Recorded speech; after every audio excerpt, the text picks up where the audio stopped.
अरे भाग्यवान, मेरे जूते कहाँ रखे हैं? मुझे बाहर जाने में देर हो रही है। तभी मालती कमरे में आती है। ये रहे आपकी जूते। मैं इन्हें साफ करने के लिए ले गई थी। अरे वाह, तुम कितनी समझदार हो। मेरे बिना कुछ कहे ही सारे काम कर देती हो। तभी मालती झिझकते हुए रमेश से कहती है, सुनिए जी, आपसे एक बात कहूँ, बुरा तो नहीं मानेंगे ना? अरे नहीं नहीं, बेफिक्र होकर कहो। शादी से पहले मैं अपने मायके में नौकरी करती थी। मैं चाहती हूँ कि अब मैं फिर से नौकरी करना शुरू कर दूं। वैसे भी सारा दिन घर में बोर हो जाती हूँ। देखो मालती, तुम्हारे नौकरी करने से मुझे कोई ऐतराज नहीं है, लेकिन तुम्हें एक बात बता दूं, हमारे खानदान में आज तक कभी किसी औरत ने नौकरी नहीं की। फिर भी एक बार तुम माँ से पूछ कर देखो, अगर वो तुम्हें नौकरी करने की इजाजत दे देती है तो अच्छी बात है। रमेश वहाँ से चला जाता है। फिर उसी शाम मालती अपनी सास के पैर दबा रही होती है। तभी उसकी सास मालती से कहती है, अरे क्या बात है बहू, आज तो ठीक तरह से मेरे पैर नहीं दबा रही। किसी ख्याल में खोई पड़ी है क्या? मैं भी तो जानूं आखिर बात क्या है। अब दरअसल वो माँ जी। अरे हाँ हाँ बोलो, इतना सोच क्यों रही हो? माँ जी, अगर आप बुरा न माने तो मैं नौकरी करना चाहती हूँ। घर के काम करने के बाद मेरे पास काफी वक्त बच जाता है। मालती की ये बात सुनकर उसकी सास गुस्से में कहती है, अरे बहू, तेरी तबीयत तो ठीक है ना?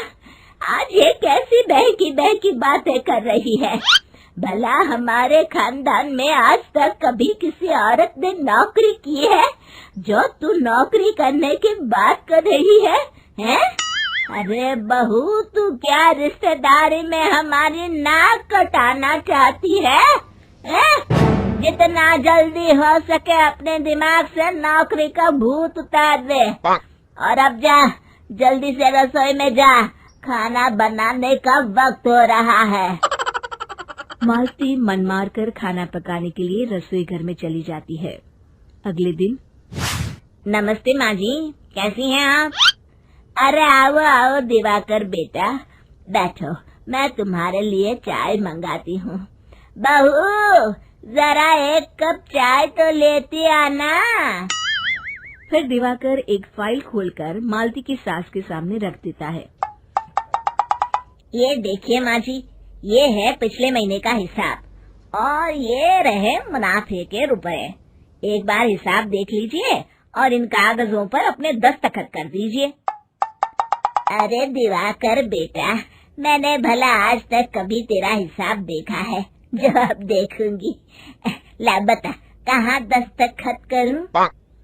तभी मालती चाय लेकर वहाँ आ जाती है और अपनी सास को बिना कागजातों को पढ़े इस तरह लापरवाही से दस्तखत करते हुए देखकर हैरान रह जाती है। अच्छा माँ जी, अब मैं चलता हूँ, फैक्ट्री में बहुत काम है। फिर दिवाकर वहाँ से चला जाता है। कुछ दिनों बाद मालती बाजार में कुछ सामान खरीद रही होती है।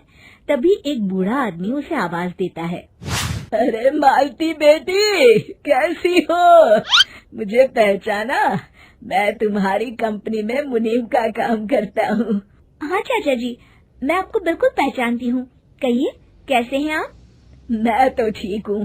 कंपनी में कुछ भी ठीक नहीं चल रहा, यहाँ तक कि हमें ठीक वक्त पर तनख्वाह भी नहीं मिलती। ये आप क्या कह रहे हैं? अब क्या बताऊँ, आप लोग तो कभी हिसाब किताब देखने दफ्तर आते नहीं। मेरी मानो तो एक बार आप लोग दफ्तर आकर सारा हिसाब किताब देख लो, आपको असलियत पता चल जाएगी। अच्छा बेटी, अब मैं चलता हूँ, देर हो रही है। फिर वो बूढ़ा वहाँ से चला जाता है। वहीं दूसरी तरफ मालती घर पहुंचकर अपनी सास को सारी बात बताती है।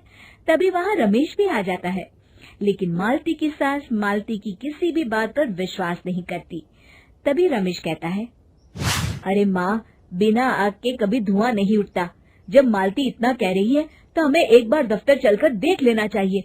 वैसे भी हम लोग काफी दिन से अपने दफ्तर नहीं गए हैं। इस तरह किसी एक आदमी के भरोसे काम छोड़ना मुझे भी ठीक नहीं लगता। अगले दिन वे सभी अपने दफ्तर पहुंचते हैं और सीधे दिवाकर के कैबिन में जाते हैं। अचानक सबको एक साथ देखकर दिवाकर चौंक जाता है। अरे माँ जी, आप सब लोग अचानक यहाँ कैसे आ गए? अगर कुछ काम था तो मुझे एक फोन कर दिया होता, मैं आपके घर आ जाता। तभी मालती की सास कहती है, अरे दिवाकर बेटा, आज मैं हिसाब देखने दफ्तर आई हूँ, जरा मुझे पिछले 6 महीनों का हिसाब दिखाना तो बेटा। दिवाकर घबराते हुए हिसाब की फाइल मालती की सास को देता है। मालती की सास फाइल लेकर मालती को देती है और कहती है, ले बहू, देख ले हिसाब। मालती फाइल को बड़े गौर से देखती है और अगले ही पल उसे सारी गड़बड़ी समझ में आ जाती है। वो अपनी सास से कहती है, माँ जी, मुनीम चाचा बिल्कुल सही कह रहे थे। हमारी कंपनी में पिछले 6 महीनों में जितना मुनाफा हुआ है, हमें उसका आधा पैसा भी नहीं मिला। यूँ समझ लीजिए कि 1 रुपये में सिर्फ 54 ही हमारे हाथों में आई है।